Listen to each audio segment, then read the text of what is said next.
so much. As a society, we're increasingly surrounded by machine intelligence. These technologies are going to fundamentally change our society.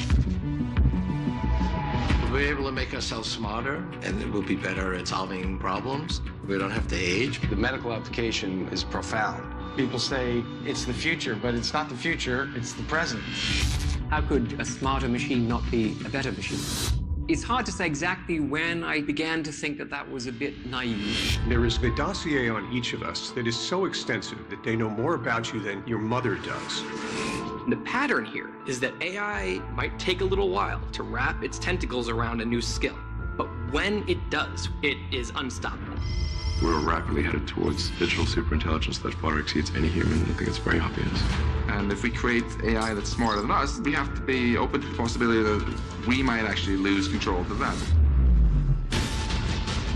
This could be literally an issue of life and death. I think there's no going back. We've unleashed forces that we can't control, we can't stop. We're in the midst of essentially creating a new life form on Earth.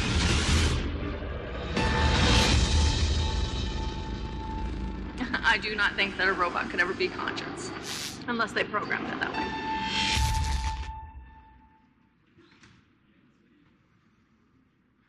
Hello, everybody. So, as you've seen, artificial intelligence is like everywhere around us, from self-driving cars through personal assistants like Alexa and Cortana, to even autonomous vacuum cleaners. And probably many of you took an Uber to get here, which is also powered by AI to match the driver and the rider. You probably use search engines every day, right? It's also powered by AI. So in this talk today, I just want to kind of do like an overview what I think every web developer should know about AI, because I think like 5 years from now, the title of my talk, Building Web Apps with Cloud and AI, could be easily changed to like Building Web Apps, because everybody will be building on the cloud and every web app will have some AI capabilities. So I work for Microsoft. I used to work on the Azure Management Portal, which is one of the largest TypeScript web apps in the world. There's like over 500 developers working on the entire effort. This is kind of like small operating system on the web. I encourage you to check out my YouTube channel for my talks about the Azure Portal internals. Those many like interesting things we did there. After we shipped the new portal, I started the mobile app for monitoring Azure, which we built and announced last year. The app is available on App Store and Google Play, so I also encourage you to check it out. And this year I joined the Azure Search team, and this Azure Search team is together with Cognitive Services team, which is exposing like machine learning APIs on the cloud. So today I'll show you like a little bit of machine learning, a little bit of Azure Search, how you can analyze and get intelligence from big data.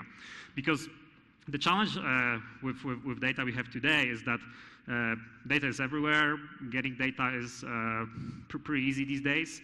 But the challenge is to get some information from this data, and then, based on the information, to get some knowledge. So one piece that you can use to gain an information from the data is machine learning, that you can do some smart analysis over the data, and you can get some insights into it. But then, services like Azure Search allows you to kind of get sense of this information and put it together. So currently on Azure, we have a set of different categories of machine learning APIs. This is great because you don't really have to know how to build machine learning model. You can just call the API and use it. So one example API is, for example, Vision API. So you can just upload image and you'll get different metadata about this image. So for example, this say my age, which is wrong. Our models are not perfect. But it gives a confidence that there is a person there, gives me, what was there? So there's a people there, yes, 70% sure, and it gives me like what are the colors on the pictures, so on and so forth. And I can even take it to next level and extract things I need from there. And actually, we're using this Vision API, a few years ago, a coworker from my team, he created this website, howold.net, and this website is a little bit tricky. So if you're going to use it, I learned that if you shave and if you don't wear glasses, you look younger. Because then my friend told me that actually this site is not about how old you are, it is about how old you look, okay? So yes, here some 10 years difference. I think one time I achieved age of 50 using it.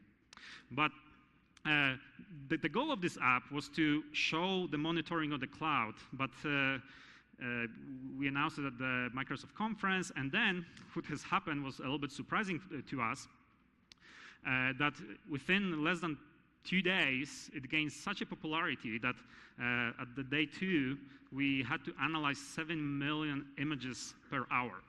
And thanks to the fact that this app was built on the cloud, we could easily scale it.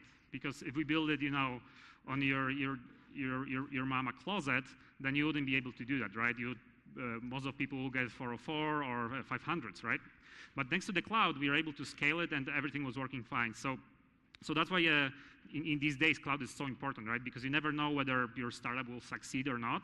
And if not, then you just pay less to the cloud provider. If it does, you pay more. So it's pretty cool, this flexibility that cloud provides. So another cool API is text analytics. And actually, I think I have a website here. So here's some example analytics you can get from it. And for example, if I say, I love Brazil. Yes, of course. So, and there we go. So it detects the language.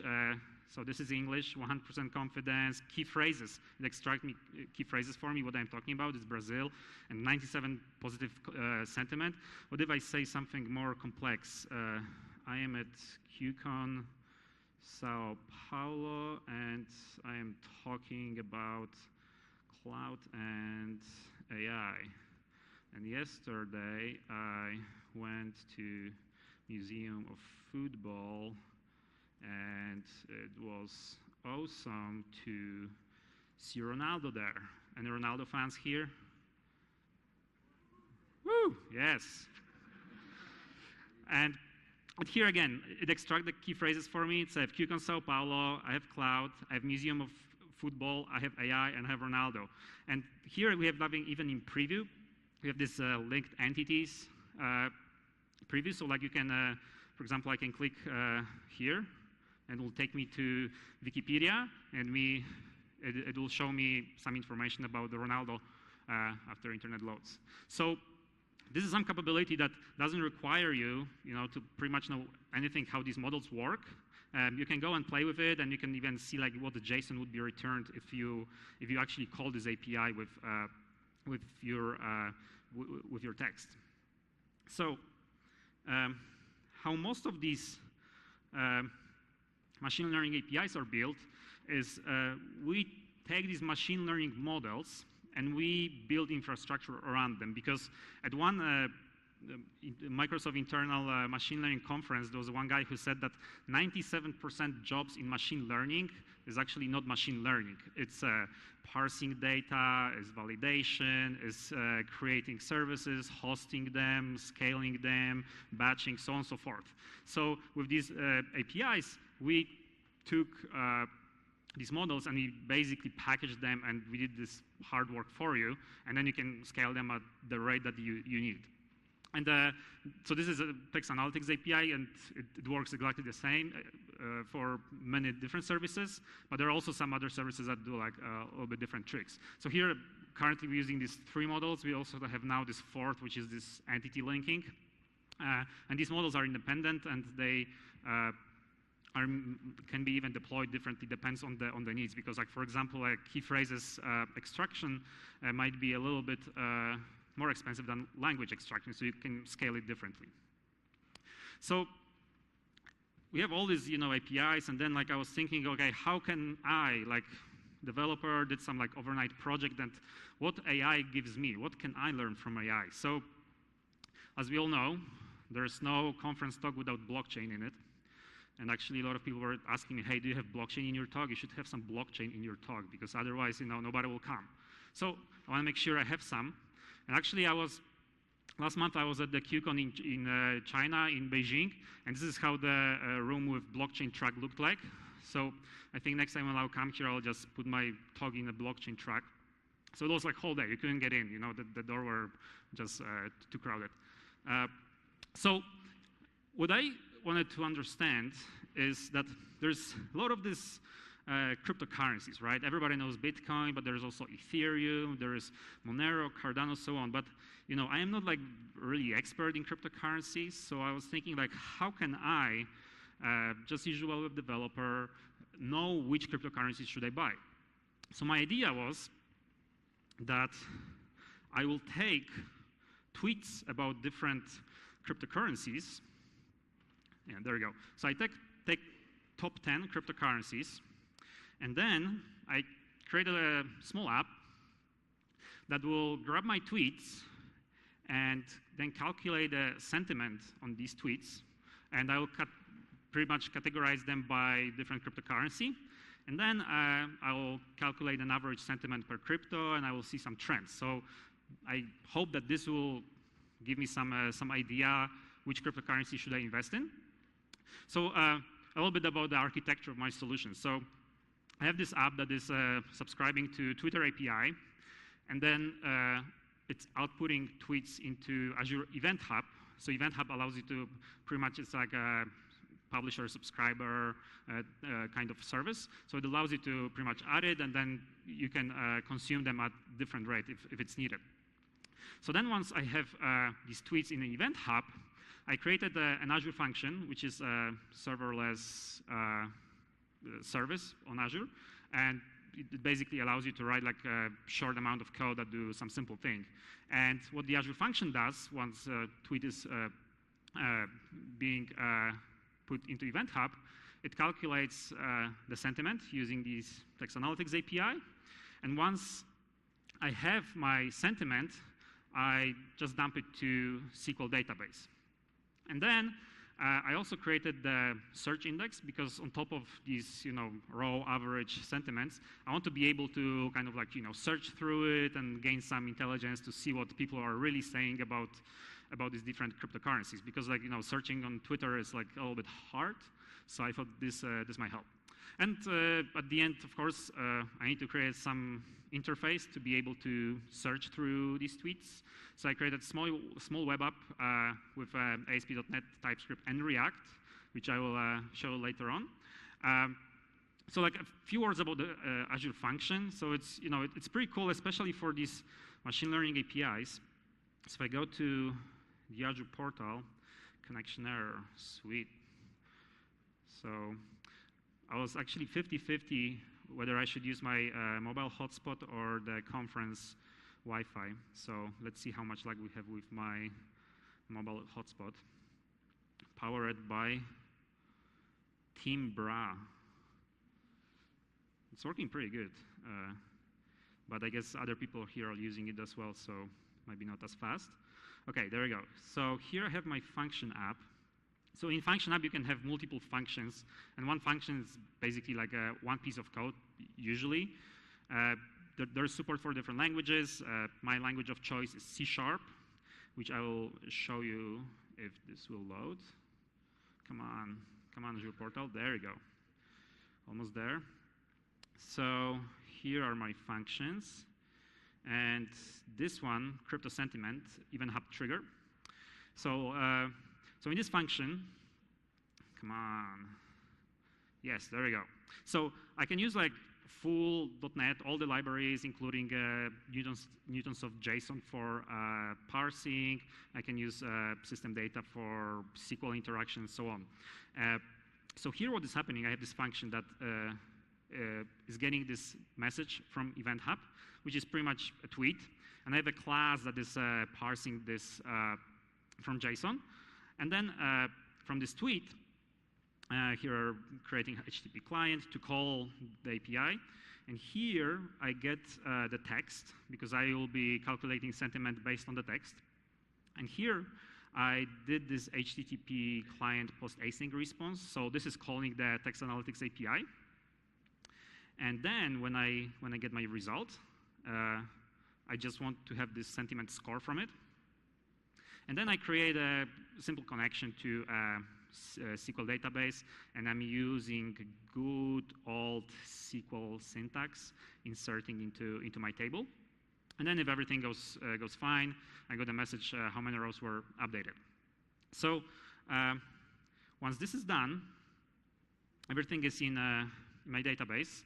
So now I need to have some way to show it, right? So I created this small site, and here I would like to give a credit to Steve Sanderson, who put together a very nice kind of like file new project experience. And if I have a little bit lag with internet, I can show you how super easy it's to get started. So I'll create new directory, new QCon, and here I'll say .NET new React, and this will create new React-based ASP.NET Core app for me. Here I'll just say .NET restore. So this will restore my NuGet packages, and I'll open VS Code, and in the meantime, I'll do npm install because there's a bunch of npm packages for the React stuff. And here VS Code is asking me, hey, would you add some additional stuff that will allow you to run this app from VS Code? And I will say, of course, yes. And this just created two JSON files that now allow me to pretty much hit F5, and I can debug from VS Code. It's pretty cool. So this is a final new project, pretty much. This project is using Webpack for TypeScript transpilation because using TypeScript and using React. And if my npm module is installed, okay, this might take a while. This might take actually a little while. But what I did, I got started there, and on top of this app, I built my my own crypto search app. So I don't want to wait maybe for this to install. So I'll just show you my app. So let's cancel that. And here's my app, which is pretty much the same. And if I only didn't change my IP, I should be able to run this and connect to the SQL server. So let me close up that. So here you can see I have the same structure. And here's my app coming. I just hit F5 in VS Code, and now I'm in the debugging mode. So this is pretty cool. So by the way, like this code is available on GitHub. So if you guys wanna try it out later at home, you can just go to my GitHub /cryptosearch. And what is very cool here, you get for free the hot reloading. So for example, if I open my home component here, let me show you this. So I'm here and I say my repo. I just hit save, and it will hot reload my app. So it's pretty cool for web development. So then, the essence of the app is my crypto chart, and let's see if that will work out. Boom, boom, boom. This fancy GIF loader. Okay. So what happens here is, come on, there we go. So there is this IP address that I need to add to my database firewall. So let me go back to Azure Portal, and I say firewalls,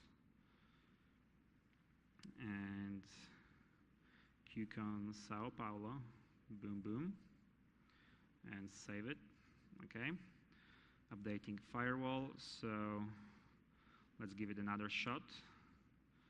Go back to my page. Cryptos. And there we go. So here I have this average sentiment per different cryptocurrencies. And here I can see some interesting things. So for example, there's this blue thing. It's Ethereum. And it looks like it's pretty stable. So it looks like a solid crypto to invest in. And you can see that the average sentiment is always above 0.5, so looks promising. There is one other that is going down. Oh, it's IOTA. So probably I'm not gonna buy this one. So and then you can look up. Here's the Bitcoin, the pink one. And as you can see, like it's below Ethereum. So people are more actually enthusiastic talking about Ethereum. So, and then I was thinking, okay, so let me dig in a little bit more. And like, especially like here, I have these other, so Monero. Monero has like pretty high. I don't have data for all days for Monero. But what I want to do now, I want to like see like, so what is this Monero about? Why it has such a high sentiment? So usually what I would do, I would just query my database, grab all the tweets, and then build some search interface or just search with Control F. But here you can see, of course, it takes forever because I have a lot of tweets, so it's not very efficient. And I didn't want to spend time on building paging, so on and so forth. There's a better way. So for that, I created this Azure Search Index. And what Azure Search Index gives you for free, so we have this azsearch.js app. It's on GitHub, and it allows you to generate your UI for your data. So you basically create search index on top of your SQL database, and then this generates UI for you, and you can search through it right away. Zero cost almost. And like maybe a few words about search index. So here's my search index, and what I did, I create search index based on my SQL database. And what is very cool is that it allows you to pretty much sync your changes automatically. So if you insert new row into your SQL database, then it will be reflected to search index for free. You don't have to do anything. And we also support different data sources as Cosmos DB, Azure Blob Storage, so on. So because I already have my search index, and I already generated this UI with AZ Search, and then I pretty much inserted it into my app. So let's go here, and here I have my cryptos, and here I click search, and I am getting results in less than a second. So in less than a second, I already have my results. I can search through it. So as you can see, so this is what you get by default without doing like anything with generated UI, and I'm getting JSONs. So this is not the best. So I want to improve it. So first thing, what I want to do, I want to change my JSON into more readable form. So I'll go to my cryptos AZS TSX file, and here I already have the commented out template, which is a simple React HTML template. And I will say, okay, please insert this here. I save that up, this refreshed, and I'll say search, okay. It's looking better. Now maybe let me do some cool styling. So I'll say style equals border 1px solid CCC and margin 5 pixel and maybe padding 5 pixel. And this should look a little bit better. Okay, there you go. So I have my tweets. And then I can search for my Monero, right? Because that's what I wanted to do. So I search for Monero. And here I have some results. And I see, yes, such a high sentiment. Like we have the highest rating of 5 across all active ICOs, blah, blah, blah. So it's pretty cool. And then I can also have this facets, which is basically correlating Monero with different cryptos. So I can, for example, see what is the correlation between Ethereum and Monero. And I can do all other fancy things. And also, what I can do here with this my generated UI, I can, because as you can see here, so when I was searching for Monero, I also get this ugly JSON suggestions. So I'll want to fix that really quick. So I will go here. So here I have something that I call the suggestions processor, which is basically extracting my suggestion to more readable variable name. And then here in my search box parameters, I just add that. And now this should be much nicer. Okay, so now I can search for Monero, and boom, on Monero. What about Bitcoin? Okay, and I'm getting some suggestions what I might be actually searching for. Another cool thing is like you can easily add highlights, which again, commented out codes. So here I have this result its processor, which is getting my search results, and it's basically extracting my crypto name and my crypto text into highlighted crypto and highlighted text. So I just need to change it in my template. So I say highlighted. I hope I spell it correctly. Highlighted. Okay, sweet. So I have this, and also I'm saying that, hey, I want to highlight my crypto and my text. And also this is a custom tag I want to add around the highlights. So in this case, this is just simple span tag with background color yellow, so I can see it. So I'll save that up. And I'll go here, and then I'll, again, search for Monero. And there we go. So I guess I get the nice highlights. And as you can see in these tweets, Monero is not really mentioned that much. It's probably added as a hashtag. So yeah, here's some GPU Monero, so on and so forth. So as for now, I wasn't able to like get much from these tweets. Like what I learned is like there's a lot of spam pretty much, and a lot of tweets repeat themselves. But what my friend had different idea that, hey, like, what if we take an articles from like some reputable sources about cryptocurrencies? Maybe then we can learn more, right? And I was like, okay, let's do it. And so he got these articles from Bing guys, and they just gave him JSON files. And what we did, we dumped these JSON files to Azure Blob Storage, and then, again, created Azure function triggered by Blob. And when the JSON is coming, we calculate sentiment, we output this in database. And what is the coolest thing is that we could reuse this app I created, because the only thing we had to care about was to decide how do we calculate the sentiment. So we chose a title. We were thinking about the body of the article, but this didn't work out very well, because usually, like, if you put like a large amount of text, you get sentiment around 0.5, because you know, it's hard to find an article that is like every sentence is positive, right? There might be a few or so, but title is like maybe a little bit better. So now I can pretty easy change this app that I have here.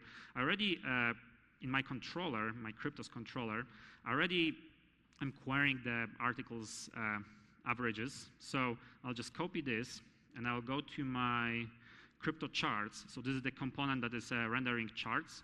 I'm using a React chart.js 2, by the way. So if you're looking for some nice library for charting in React, I really recommend you this one. It's pretty straightforward to do charting there. And I just need to change these tweets average to articles average, and I just need to save it. And then I go here, I go to my Cryptos charts, and boom. So we only had articles about Bitcoin and Ethereum, and you can see that here Bitcoin is kind of like all over the place, while Ethereum is like mostly above 0.5, so it's almost never below. So from these articles, we are again able to just conclude that probably like Ethereum is a little bit better than Bitcoin, which is the same what tweets gave us. So I think I'm gonna buy more Ethereum. All right. So, and also I want to talk like a little bit about the internals of Azure Search, because I work with the team, and what Azure Search is pretty much managed Elasticsearch cluster. Like, how many people here ever try to create Elasticsearch instance and configure it and host it? Okay, how hard was that? Like, how many days did it take?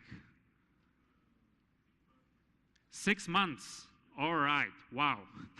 You know, that's awesome, 6 months. So, you know, I didn't expect that. I hear like people saying like, you know, 5 or 6 days, but yeah, 6 months, you know, this happens too. Because, you know, like Elasticsearch is great, but it's like super hard to configure to your usage, right?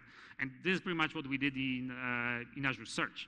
So we do hosting, we do scaling for you, we do also the trick that we did was that we have this pool of services. So if you need to spin up the service, actually, let's see how long it will take in Azure now. Like, you know, I didn't even try that before. So let's see.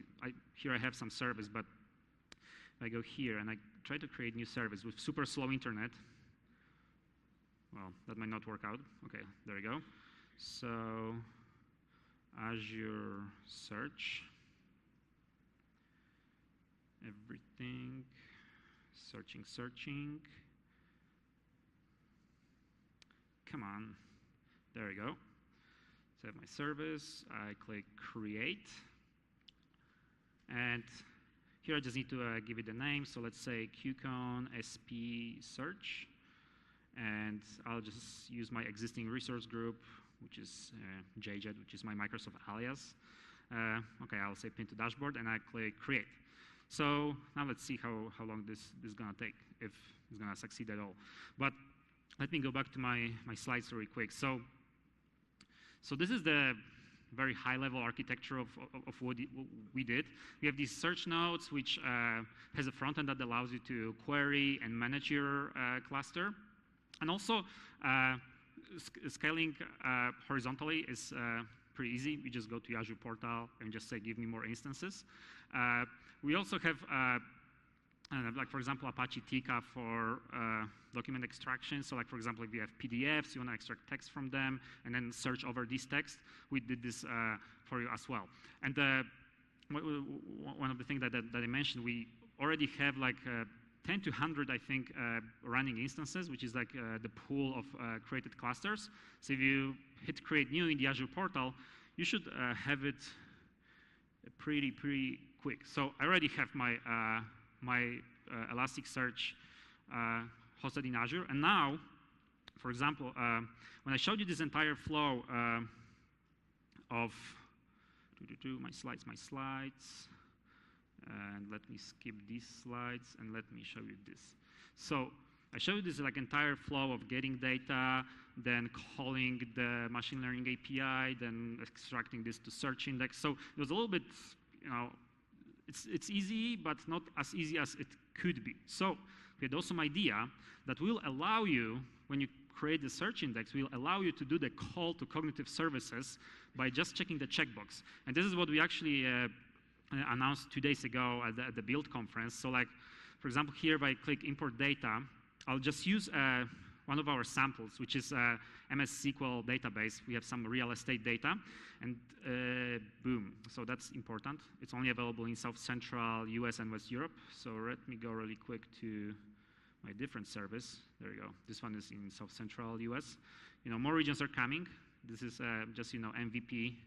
You're just trying to get anything out if possible, as soon as possible, to validate it with customers, right? So here I will take my description, and here I have different cognitive services, or we call it cognitive skills. So I want to extract people names, organizations names, location names, key phrases, and detect language on this data. So I click OK. Here I create and configure my search index. I already have one, so I'll create another one. And here at the bottom are my cognitive skills, and I will say make it also, this is, I believe, filterable, okay, and make it also facetable maybe. And I'll click OK. And I also create the indexer. This is the mechanism that sync my SQL data with my search index. I'll say delete me after QCon. That's a good name, right? So now, this will take a little while because this data set is pretty big, but we can keep track of this either by going here to see how the indexer progress is going, or we can just basically go to the index. I think I called it real estate sample 2, right? So there's no documents yet. You can go to Search Explorer and search for them here. Boom, boom. Okay, no documents here, but I think after a few seconds, this will be already available in my search index. So I think in, I don't know, 5 minutes, I was able to create Elasticsearch cluster and get my data there. Okay, not yet. Come on. There we go. So this is some sample listing, and somewhere here in my beautiful JSON, there you go. So no people, no organizations there, but lab pool. That's pretty cool. I would like to have a lab pool in my house. Coastal views, walking distance from somewhere, vaulted ceiling. So here's like another listing, another key phrases. Swimming pool, again, nice. Apartment residence, a property. So, and also here detected language, right? So this pretty much allowed me to do it in kind of like no time. And like when I showed you this this architecture at the beginning, right? How to kind of like create this on cloud if you need to be more flexible, if checkbox is not what you need right now.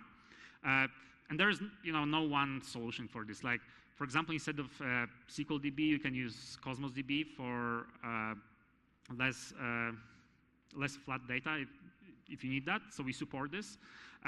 You can also use, for example, storage queue, or you can use table storage. So like Troy Hunt did pretty cool blog post about how he's using table storage, and he can browse through millions of emails in just a few milliseconds.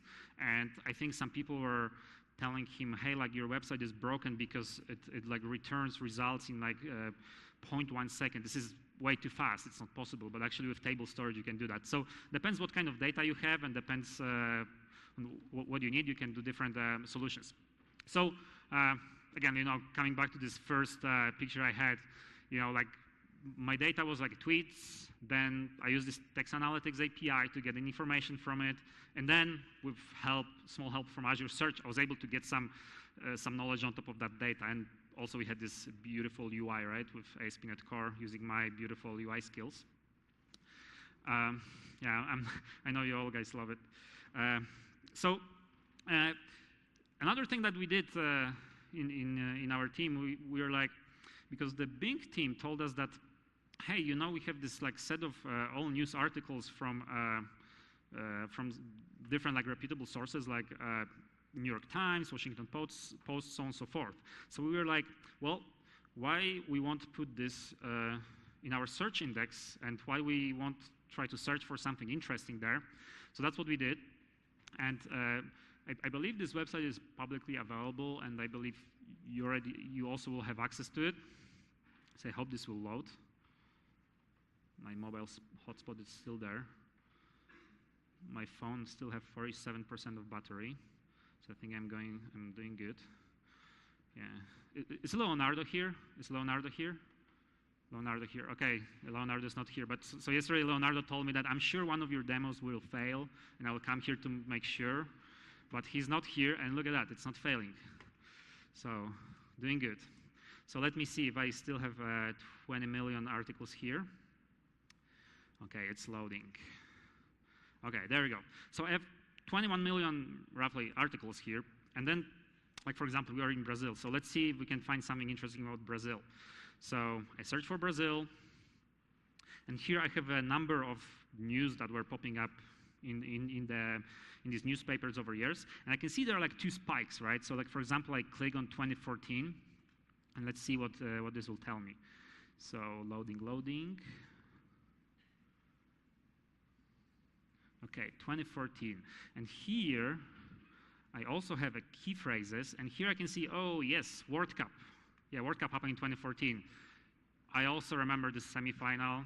I was, I was crying twice during World Cup. That was in '98 after the final, and also 2014 after semifinal. Because I am a big Brazil fan, like Ronaldo I had like 3 jerseys of Ronaldo back at home, and it was so sad. But then also there was like another spike here. Let me change my range back. So there was also a spike in 2016. So let's see what was there. So 2016, and there you go, Olympics, right? So Olympics happened in Brazil, and here, of course, you can like browse through these Olympics. So people are laughing. What happened? Was that Zika virus? Who is Zika virus? Zika virus. Gosh, what is that?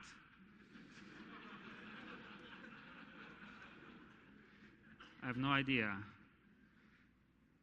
Protect your phone from secret spyware. Look at that. Powered by Azure and Azure Search. What you can learn. Thank you. So, yeah, you can learn all about the Zika virus at this newstimeline.azurewebsites.net. I encourage you to do that. But we also did another thing. My slides are a little bit messy. So last year, US government published investigation files for John F. Kennedy assassination. And of course, first thought we had in our team, let's put it on Azure Search, and let's see what we can find. So that's what we did.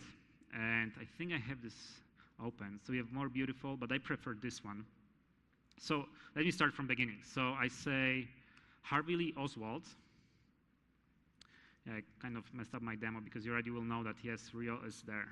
Rio de Janeiro is in JFK files.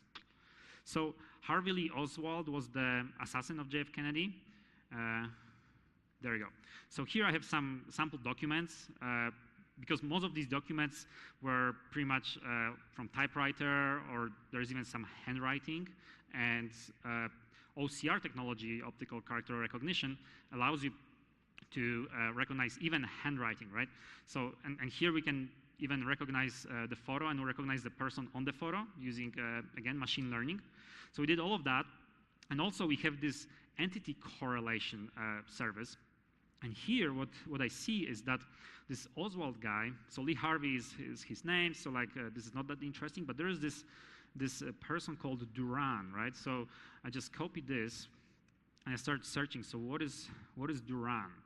So I search for Duran, and after some time when I'm not sure where my service is actually deployed. Maybe I deploy it to West US, maybe that's why it takes a while, but I think my mobile hotspot is still doing good. 46% battery, Team Bra. Come on, Team Bra. Okay, there we go. So here I have some data. I see Sylvia Duran, right? Sylvia Duran. And you know, I read through some of these documents, and what I noticed was like the Cuba. You know, Cuba, like why Cuba? 71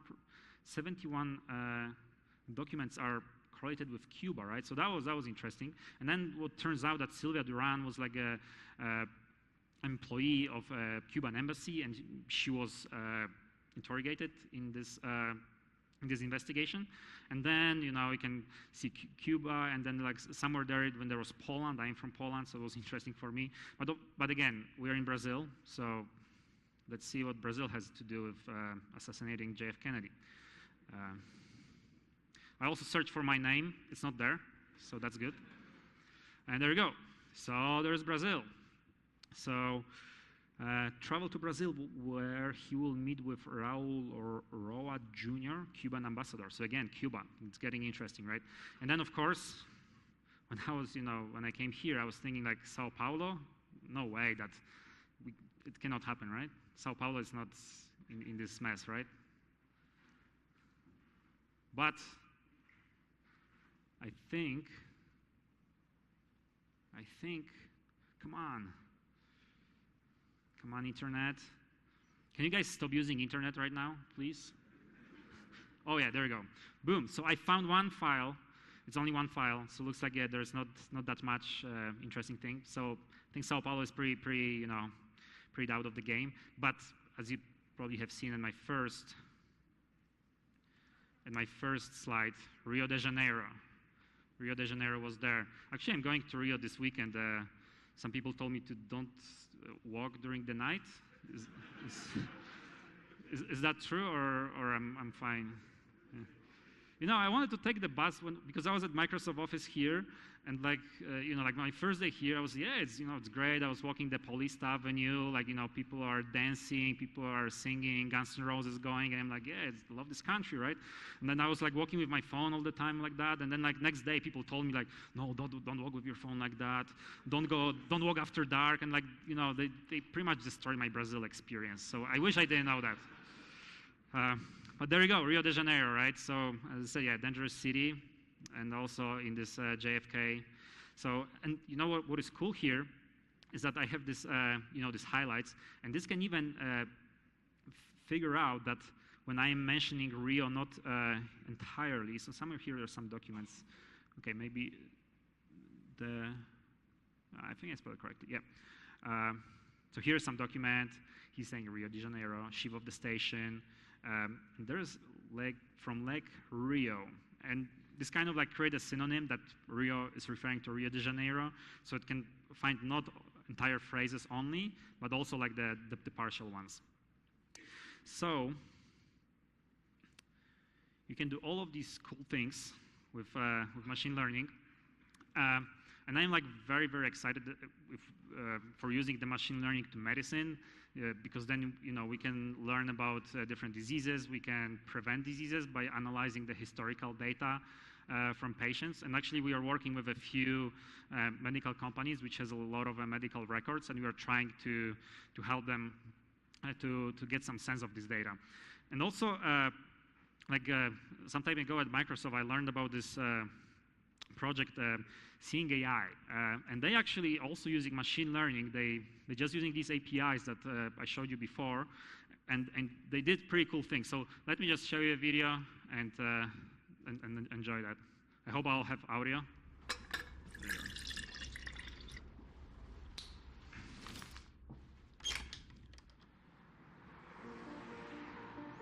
I'm Jakub Jedryszek. I lost my sight when I was 7, and shortly after that I went to a school for the blind, and that's where I was introduced to talking computers, and that really opened up a whole new world of opportunities. I joined Microsoft 10 years ago as a software engineer. I love making things which improve people's lives. And one of the things I've always dreamt of since I was at university was this idea of something that could tell you at any moment what's going on around you. I think it's a man jumping in the air doing a trick on a skateboard. I teamed up with like-minded engineers to make an app which lets you know who and what is around you. It's based on top of the Microsoft Intelligence APIs, which makes it so much easier to make this kind of thing. The app runs on smartphones, but also on the Pivot Head smart glasses. When you're talking to a bigger group, sometimes you can talk and there's no response, and you think, is everyone listening really well, or are they half asleep? And you never know. I see two faces, 40-year-old man with a beard looking surprised, 20-year-old woman looking happy. The app can describe the general age and gender of the people around me and what their emotions are, which is incredible. One of the things that's most useful about the app is the ability to read out text. Hello, good afternoon. Here's your menu. Great, thank you. I can use the app on my phone to take a picture of the menu, and it's going to guide me on how to take that correct photo. Move camera to the bottom right and away from the document. And then it'll recognize the text. Read me the headings. I see appetizers, salads, paninis, pizzas, pastas. Years ago, this was science fiction. I never thought it would be something that you could actually do, but artificial intelligence is improving at an ever faster rate, and I'm really excited to see where we can take this. As engineers, we're always standing on the shoulders of giants, building on top of what went before. And in this case, we've taken years of research from Microsoft Research to pull this off. I think it's a young girl throwing an orange frisbee in the park. For me, it's about taking that far-off dream and building it one step at a time. I think this is just the beginning.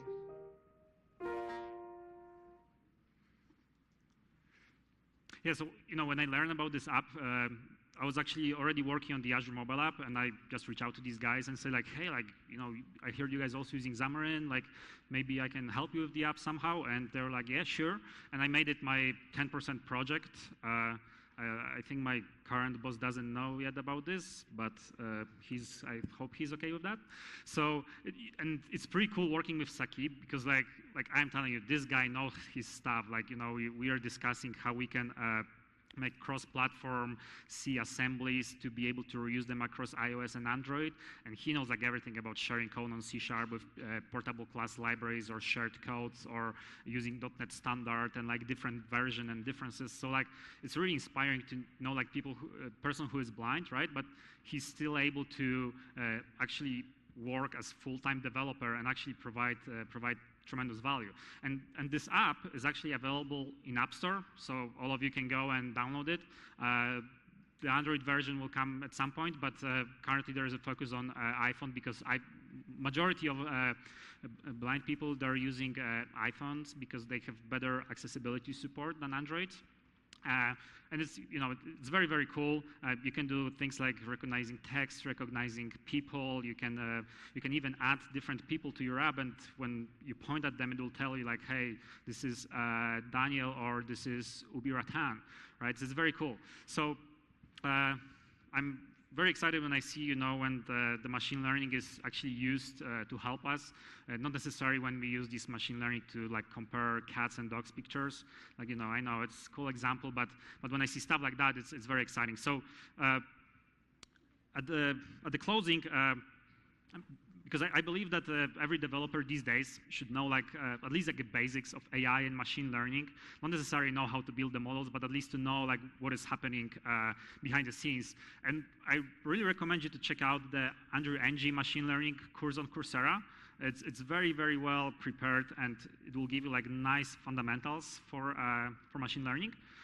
There's also a deep learning specialization if you want to dig deeper and be in the game. And also there is this book from Peter Norvig, which is director of research at Google. And this is like kind of like encyclopedia of AI. So this is about all the topics that AI is correlated with. I need to admit it, I didn't read it all, but I basically scanned through to like know what is going in AI. And they're telling me I have 0 minutes. So here are some links to cool TypeScript and React courses, and you can reach me out if you need some more knowledge about this topic. And thank you for coming to my talk, and I hope some of the stuff I showed you today will be useful for you, and enjoy the rest of your conference.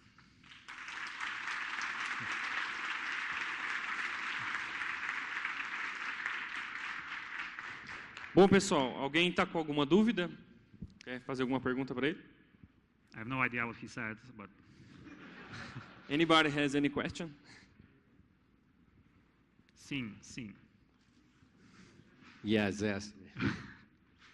Well, I see the future here, given some results, like after a search and analysis going to the sentiment.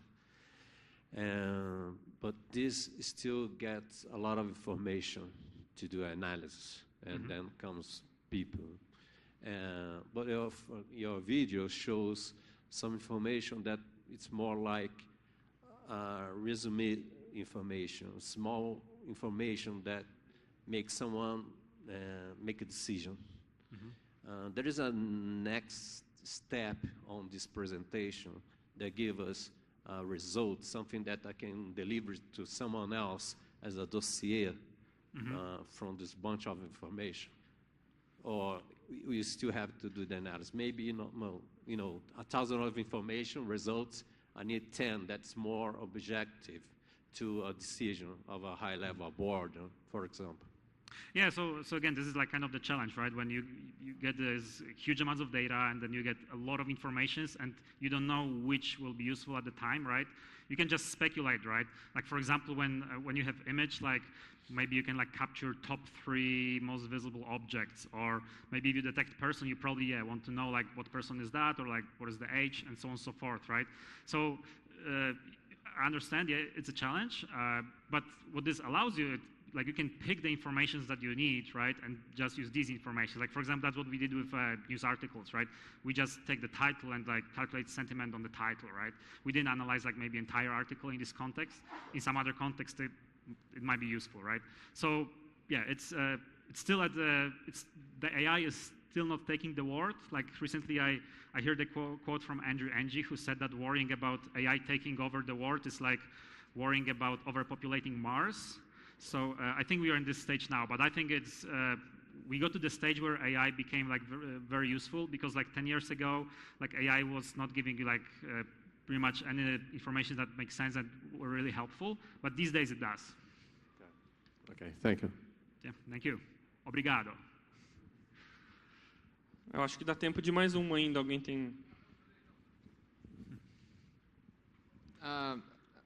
I think it was a great presentation, so thank you, first of all. My question is about the JFK file.